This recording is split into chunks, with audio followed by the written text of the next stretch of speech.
नमस्कार दोस्तों, स्वागत है आपका आपके अपने यूट्यूब चैनल अमन प्रयास जीके जीएस में। तो जैसा कि फ्रेंड्स, आज है आपका 8 अक्टूबर को आपका एसएससी एमटीएस का एग्ज़ाम था, जो कि आपका सेकेंड शिफ्ट का भी एग्ज़ाम समाप्त हो गया है। सेकेंड शिफ्ट में आपके जीके जीएस से 25 प्रश्न पूछे गए थे। उन 25 में से अधिकतम जितने रियल प्रश्न हो सकते थे वो मिल गए हैं। तो आज के इस वीडियो में हम उन से प्रश्नों को डिस्कस करने वाले हैं, साथ में उनसे जो इंपॉर्टेंट एक्स्ट्रा फैक्ट्स को भी देखते चलेंगे।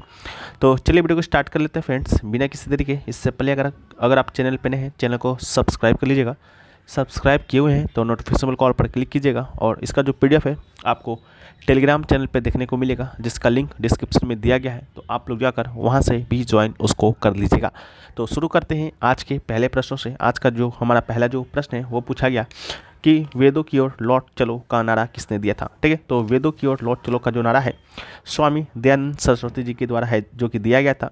वही स्वामी दयानंद सरस्वती जी जिन्होंने 1875 में आर्य समाज का स्थापना है जो कि किया था।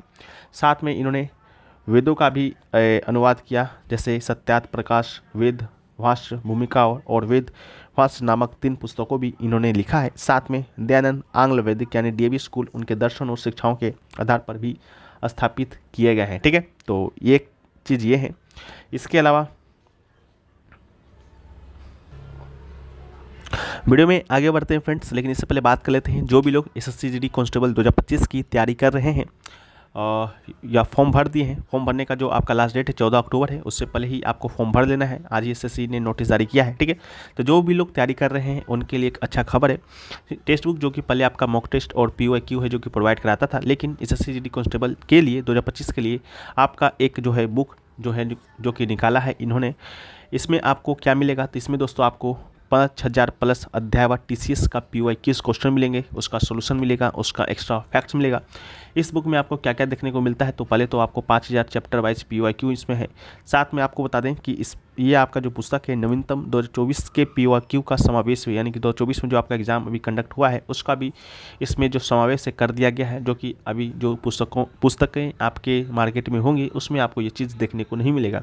साथ में ये जो पुस्तक है आपको ऑल सब्जेक्ट कवर करता है, चाहे आप अंग्रेजी या हिंदी का पीवाईक्यू लेना चाहते हैं, या गणित का, या सामान्य ज्ञान, सामान्य जागरूकता का, या सामान्य बुद्धिमत्ता एवं विवेचना का, या जो भी सब्जेक्ट आपके एसएससी में आती है उन सभी को ये आपका कवर करता है। और इस पुस्तक का जब सबसे बड़ा जो खास बात है आपका मोस्ट जो कि up to date exam pattern और ट्रेंड पर आधारित है, और ये पुस्तक जो है आपका मोस्ट रिलेवेंट जो एग्ज़ाम फोकस्ड क्वेश्चन ही आपको इसमें शामिल किया गया है। ठीक है, तो इसको परचेस करने के लिए आपको क्या करना पड़ेगा, लिंक जो है डिस्क्रिप्शन में दिया गया है, उस पर आपको क्लिक करना होगा। और आपको बता दें कि यहाँ पर आपको अगर मेरे कूपन कोड से अगर आप बुक को परचेस करते हैं तो आपको यहाँ पर 10% का एक्स्ट्रा ऑफ भी मिलता है। जो कूपन कोड है वो आपको याद रखना है APJBK। ठीक है, APJBK कूपन कोड से अगर आप परचेस करते हैं तो आपको यहाँ पर 10% का एक्स्ट्रा ऑफ भी मिलता है। तो जो लोग भी एसएससी जीडी 2025 की तैयारी कर रहे हैं आप लोग इस बुक को परचेस कर सकते हैं। लिंक डिस्क्रिप्शन में है, कमेंट सेक्शन में पिन है। कूपन को याद रखिएगा APJBK आपको यूज करना है। ठीक है, तो चलिए हम लोग वीडियो में आगे बढ़ते हैं। नेक्स्ट जो क्वेश्चन आपसे पूछा गया फ्रेंड्स, वो पूछा गया कि national food security act in which year. ठीक है, तो इसका जो राइट आंसर होगा आपका 2013 होगा। राष्ट्रीय सुरक्षा जो खाद्य नियम है 2013 में आपका आया था भारत सरकार के द्वारा, एक अधिसूचित कानून है जिसके माध्यम से भारत सरकार का उद्देश्य यह सुनिश्चित करना है कि देश में जनसाधारण को खाद्यान्न उपलब्ध हो रहा है कि नहीं हो रहा है। ठीक है, इस कानून के तहत लक्षित सार्वजनिक वितरण प्रणाली TPDS के अंतर्गत ग्रामीण क्षेत्रों में 75% तक और शहरी क्षेत्रों के लिए 50% तक की आबादी को रियायती दरों पर खाद्यान्न उपलब्ध कराने का प्रावधान है। ठीक है, तो ये क्वेश्चन है। इसके अलावा जो नेक्स्ट क्वेश्चन पूछा गया कि उच्च न्यायालय के न्यायाधीशों की सेवानिवृत्ति आयु क्या है। ठीक है, तो उच्च न्यायाधीशों की सेवानिवृत्ति आयु की जब हम लोग बात करेंगे तो इसका जो राइट आंसर होगा वो आपका 65 वर्ष होगा। ठीक है, संविधान न्यायाधीशों के पद की सुरक्षा का सुनिश्चित करता है, और सर्वोच्च न्यायालय के न्यायाधीश 65 वर्ष की आयु तक ही काम कर सकते हैं। उन्हें राष्ट्रपति के द्वारा केवल दुर्व्यवहार और अक्षमता के आधार पर ही हटाया जा सकता है। और वहीं पर बात करें हाई कोर्ट यानी कि उच्च न्यायालय के न्यायाधीशों के लिए सेवानिवृत्ति आयु का, तो वो है आपका 62 वर्ष। ठीक है, तो इसको भी याद रखिएगा। भारत का राष्ट्रपति है जो कि न्यायाधीशों की नियुक्ति करता है सर्वोच्च न्यायालय के। और साथ में अनुच्छेद 214 को भी याद रखना है, जो कि प्रावधान करता है कि प्रत्येक राज्य के लिए जो है आपका एक उच्च न्यायालय होगा। ठीक है, तो इसको भी याद रखना है। अगला है कि भारतीय संविधान का अनुच्छेद 21 किससे संबंधित है, तो राइट आंसर होगा जीवन का अधिकार से संबंधित है। अनुच्छेद 21 जो है मौलिक अधिकारों से संबंधित है और ये जो है संविधान के भाग 3 में शामिल प्रमुख लेखों में से एक है। ठीक है, तो इसको याद रखना है। जीवन और व्यक्तिगत की स्वतंत्रता प्रदान करता है यह आपका अनुच्छेद। ठीक है, नेक्स्ट क्वेश्चन पूछा गया कि किस वर्ष हिंदू विधवा पुनर्विवाह अधिनियम पारित किया गया, तो राइट आंसर जो होगा वो दोस्तों आपका हो जाएगा 1856, राइट आंसर। ठीक है, 1856 में हिंदू विधवा पुनर्विवाह अधिनियम है जो कि आपका जारी किया गया था। ठीक है, इस अधिनियम ने ईस्ट इंडिया कंपनी के नियम के तहत भारत के सभी न्यायालयों में हिंदू विधवाओं के पुनर्विवाह को कानून बना दिया था और लॉर्ड डलहौजी उस समय कार्यकाल में थे। ठीक है, गवर्नर जनरल के रूप में, तो इसको भी याद रखना है।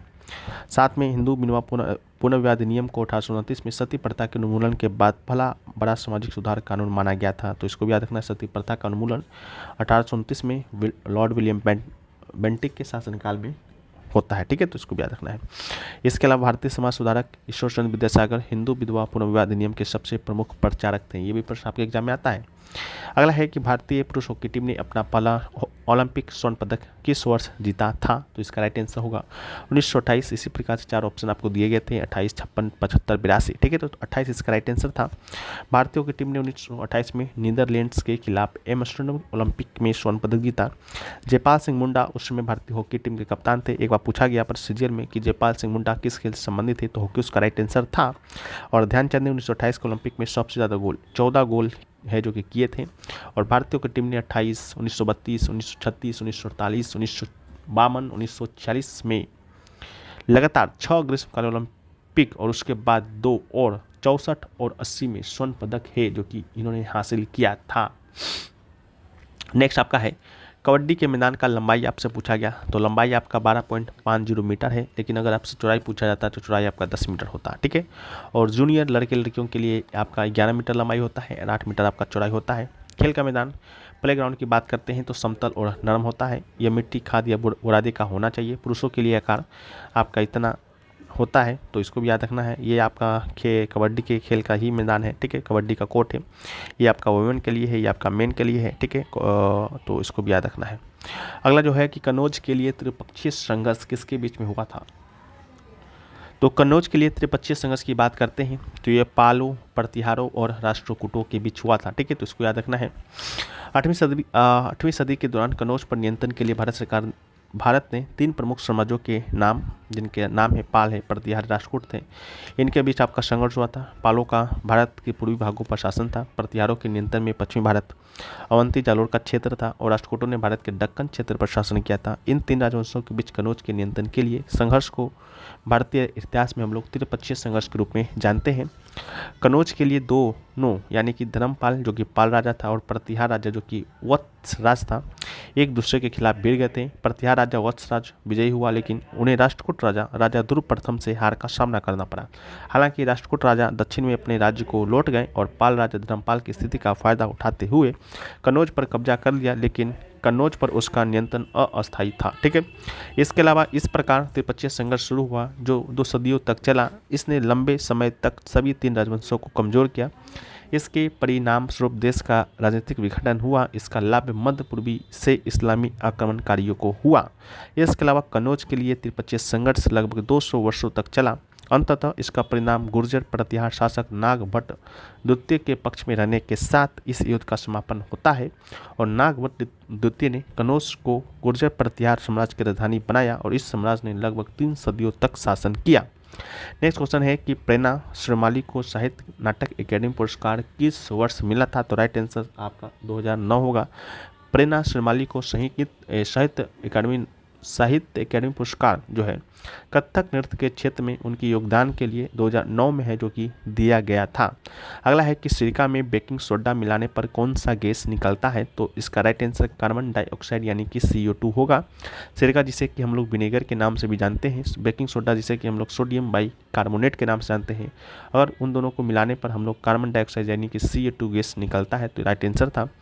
अगला है निम्नलिखित में से कौन आग्नेय चट्टान का उदाहरण है, तो राइट आंसर आपका गैब्रो होगा। गैब्रो जो है एक आपका अंतर्वेदी आग्नेय चट्टान है जिसका रासायनिक संगठन बेसाल्ट के समतुल्य होता है। यह एक रवेदार चट्टान होता है जो मेगमा के जमीनी सतह के नीचे ही जम जाने से बनती है और यह एक अभ्यंतरिक चट्टान होती है जिसकी सिलिका की मात्रा की बात करेंगे तो 55 से 45% तक होता है।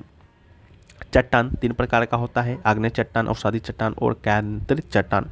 आग्नेय चट्टान की बात करेंगे तो पृथ्वी के अंदर मैग्मा के ठंडा होने के कारण ये चट्टानें बनती हैं। उदाहरण के तौर पर हम लोग लेते हैं ग्रेनाइट को, गैब्रो को, बेसाल्ट को आदि आग्नेय चट्टान का उदाहरण है। अवसादी चट्टान की बात करते हैं तो अवसादी चट्टानें पृथ्वी की सतह पर अपक्षय और सीमेंटीकरण या वर्षा की प्रक्रिया से बनता है। बलुआ पत्थर, सेल, चूना पत्थर इसके उदाहरण है। कायांतरित चट्टान की बात करते हैं तो जब चट्टानों को उच्च गर्मी के अधीन किया जाता है तो पृथ्वी के अंदर उच्च दाब में परिवर्तन से बनता है, जैसा कि गनीसोइड, स्लेट, शिस्ट, संगमरमर, क्वार्टजाइट आदि आपका कायांतरित चट्टान का ही उदाहरण है। ठीक है। नेक्स्ट क्वेश्चन पूछा गया कि प्रसिद्ध संगीतकार अन्नपूर्णा देवी किस वाद्य यंत्र से जुड़ी हुई हैं, तो राइट आंसर था सुरबहार। अन्नपूर्णा देवी की बात करते हैं तो 17 अप्रैल 1927 को भारत के मध्य प्रदेश की एक रियासत मेहर में हुआ था। उनके पिता उस्ताद अलाउद्दीन खान महाराजा ब्रजनाथ के दरबार में शाही दरबारी संगीतकार थे। अन्नपूर्णा देवी की बात करते हैं तो पुरस्कार में इनको 1977 में पद्म भूषण पुरस्कार, 1991 में संगीत नाटक अकेडमी पुरस्कार, 1999 में मानव उपाधि की उपाधि दी गई और 2004 में आपका संगीत नाटक अकेडमी अवार्ड मिला। ठीक है, तो इसको याद रखिएगा। यहाँ पर थोड़ा सा मिस्टेक शायद हो गया है तो इसको आप लोग अगर जानते हैं तो सुधार कर लीजिएगा। यहाँ पर 1991 और 2004 में क्या कन्फ्यूजन है, बाकी हम उसको पीडीएफ में सुधार कर देंगे। पीडीएफ आपको टेलीग्राम चैनल पे मिलेगा, उस बात को याद रखिएगा। अगला है नटराज किस भगवान से संबंधित हैं, तो राइट आंसर आपका शिव होगा। नटराज शिव जी का ही एक नाम है और उस रूप में जिसे वो सबसे उत्तम नर्तक हैं। नटराज शिव का स्वरूप न सिर्फ उनके संपूर्ण काल या अवस्थान को दर्शाता है, अपितु यह भी बिना किसी संशय स्थापित करता है कि ब्रह्मांड में स्थित सारा जीवन, उनकी गति, कंपन तथा ब्रह्मांड से परे शून्य की निःशब्दता सभी कुछ एक शिव में ही निहित है। ठीक है, तो इसको भी याद रखिएगा। नटराज जो है 2 शब्दों का समावेश है, नट यानी अर्थात कला और राज। इस स्वरूप में शिव कलाओं के आधार है। शिव का तांडव नृत्य प्रसिद्ध है।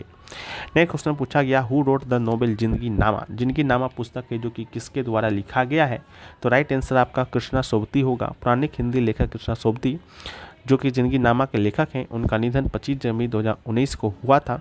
साहित्य अकेडमी पुरस्कार और ज्ञानपीठ अवार्ड है जो कि इनके द्वारा जीता गया है और हिंदी साहित्य के लिए इन्हें ग्रांडे डैम के रूप में इन्हें जाना जाता है। जिंदगी नामा उनके सबसे प्रशंसित कार्यों में से एक है और उनके कुछ मनाए गए कार्यों में दास से बिछुड़ी, दिल ओ डेनिस, बाद लोम के घाले और सूरजमुखी आंधी के भी शामिल हैं। नेक्स्ट क्वेश्चन पूछा गया कि SHGBLP में L का क्या मतलब है, तो राइट आंसर था आपका लिंकेज। इसका फुल फॉर्म देखिए, S का मतलब सेल्फ, H का मतलब हेल्प और G का मतलब ग्रुप। वहीं पर B की बात करेंगे तो बैंक, L का लिंकेज और B का प्रोग्राम, इसका फुल फॉर्म होता है। तो SHGBLP का मतलब स्वयं सहायता समूह बैंक लिंकेज कार्यक्रम है। यह भारत में एक कार्यक्रम है जो वित्तीय सेवाओं और सहायता प्रदान करने के लिए स्वयं सहायता समूह को बैंकों से जोड़ता है। राष्ट्रीय कृषि और ग्रामीण विकास बैंक नबार्ड ने कार्यक्रम को विकसित किया है। अगला है female infant mortality rate is high in which neighbouring country, तो राइट आंसर आपका पाकिस्तान होगा। भारत के पड़ोसी देशों में पाकिस्तान में महिला शिशु मृत्यु दर जो है सबसे अधिक है। 2024 के अनुसार पाकिस्तान में शिशु मृत्यु दर आपका 51.5% 1000 जीवित जन्म है। अगला है निम्नलिखित में से पर्वत शिखर में कौन सा हिमालय में स्थित नहीं है। 4 ऑप्शन दिए गए थे, उनमें से गुरु शिखर आपका हिमालय का हिस्सा नहीं है। गुरु शिखर जो है आपका ये अरावली पर्वतमाला का हिस्सा है और ये जो है राजस्थान के अरबुदा पर्वत की एक चोटी है और गुरु शिखर अरावली पर्वतमाला का ही सबसे ऊंचा चट्टान है।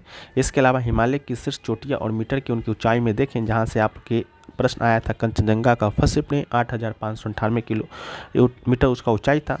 एवरेस्ट जो है 8850 नेपाल तिब्बत क्षेत्र में स्थित है। केटू आपका 8611, लाहौते 8501, मकालू 8463, चायू 8201, धौलागिरी 8167, मनासलू 8163, ये भी नंगा पर्वत 8185 और अन्नपूर्णा पर्वत आपका 8091 है जो कि मीटर ऊंचा है।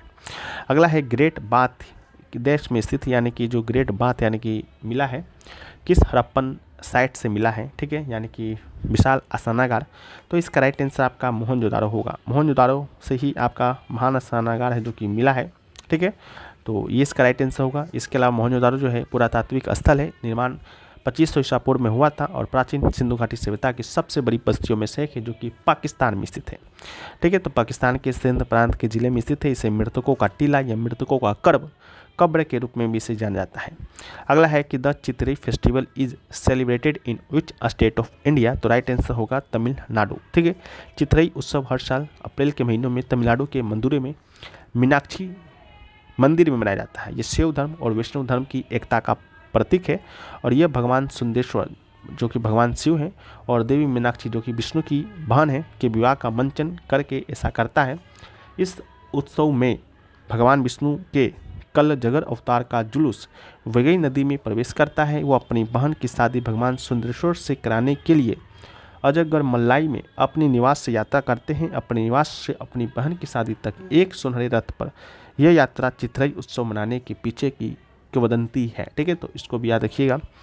इसके अलावा कुछ और त्यौहार के नाम और उसके राज्यों के बारे में देखें तो हम्पी महोत्सव जो कि कर्नाटक में, छठ पूजा महोत्सव बिहार उत्तर प्रदेश में, करगा महोत्सव कर्नाटक में, करवा चौथ जो है आपका पंजाब हरियाणा दिल्ली उत्तर प्रदेश में, थय्यम जो है केरल में, परियानव पोट्टापुरम केरल में, गुड़ी पड़वा महाराष्ट्र में, खर्ची पूजा त्रिपुरा में, लोसर जो है आपका हिमाचल प्रदेश और सिक्किम दोनों में, चाप चारकुट फेस्टिवल मिजोरम में, गणगौर राजस्थान में, महाशिवरात्रि आंध्र प्रदेश में और टुसु पर्व या टुसु पूजा झारखंड में, लोहागढ़ मेला बिहार में, पुष्कर उट मेला राजस्थान में, तिजाजी मेला राजस्थान में, सावन मेला पंजाब में, कंग रथ यात्रा मणिपुर में, नुआखाई उड़ीसा में और मरई फेस्टिवल या मरई महोत्सव आपका छत्तीसगढ़ में। अगला है कि निम्नलिखित में से क्या कोशिका के केंद्रक में मौजूद होता है, तो राइट आंसर आपका गुणसूत्र या जीन इसका आपका राइट आंसर होगा। ठीक है, गुणसूत्र या राइट आपका इसका राइट आंसर होगा। ठीक है, इसका शायद आपसे जो प्रश्न आपका इसका जो लैंग्वेज है वो आपका थोड़ा सा अलग पूछा गया था। शायद पूछा गया था कि जो आपका रॉड लाइक जो स्ट्रक्चर है न्यूक्लियस में वो आपका क्या कहलाता है। ठीक है, तो वो आपका क्रोमोजोम कहलाता है। ठीक है, तो इस प्रकार का भी प्रश्न आपके एग्जाम में पूछा गया था। ठीक है, तो during cell division the chromatin is condensed to form a chromosome which act as the rod stepped structure. ठीक है, तो ये आपसे पूछा गया था। ठीक है, तो क्रोमोजोम इसका आपका राइट आंसर होगा। इसके अलावा जो है ये भी देख लीजिए केंद्रक में क्या क्या मौजूद होता है। ये भी प्रश्न आपके प्रीवियस ईयर में ही पूछा गया था। तो गुणसूत्र जीन आपके केंद्रक में मौजूद होता है, बाकी आप लोग देख लीजिएगा। अगला है कि भारत का सबसे बड़ा गन्ना उत्पादक राज्य पूछा गया तो उत्तर प्रदेश होगा। ठीक है, भारत में गन्ने का सबसे बड़ा उत्पादक राज्य उत्तर प्रदेश है। यहाँ 28.5 लाख हेक्टेयर से अधिक जमीन पर गन्ने की खेती होती है और जिस पर 839 क्विंटल प्रति हेक्टेयर गन्ने का उत्पादन होता है। यह वजह है कि देश में गन्ना का उत्पादन में पहला स्थान उत्तर प्रदेश का आता है। गन्ना की बात करेंगे तो ये खरीफ फसल है क्योंकि इसकी खेती के लिए अधिक पानी और तापमान की आवश्यकता होता है। ठीक है, तो ये प्रश्न आपके एग्जाम में पूछा गया था। बाकी 2-4 क्वेश्चन और पूछे गए होंगे जो कि अभी हमें मिला नहीं है। बाकी एक क्वेश्चन आपका पूछा गया था शायद ऋग्वेद वगैरह से कि the Rigveda evidence for both Indian and Indo European language, इस प्रकार करके। ठीक है, तो आप लोग कमेंट सेक्शन में बताइएगा जो लोग एग्ज़ाम देकर आ रहे हैं। बाकी जो भी लोग SSCD की तैयारी कर रहे हैं उनके लिए अच्छा सुनहरा मौका है। टेक्स्ट बुक के द्वारा जो कि पहले मॉक टेस्ट और POIP में एक कीर्तिमान हासिल किया है, इनके द्वारा बुक निकाला गया है जो कि SSCD कांस्टेबल 2025 के लिए बहुत ही उपयोगी है। ठीक है, तो आप लोग से अगर लेना चाहते हैं तो आप लोग इसे बाय कर लीजिएगा। लिंक डिस्क्रिप्शन में है, कमेंट सेक्शन में पिन है। कूपन कोड को यूज़ करना है APJBK। ठीक है, तो मिलते हैं हम लोग नेक्स्ट वीडियो में। जब तक के लिए जय हिंद फ्रेंड्स।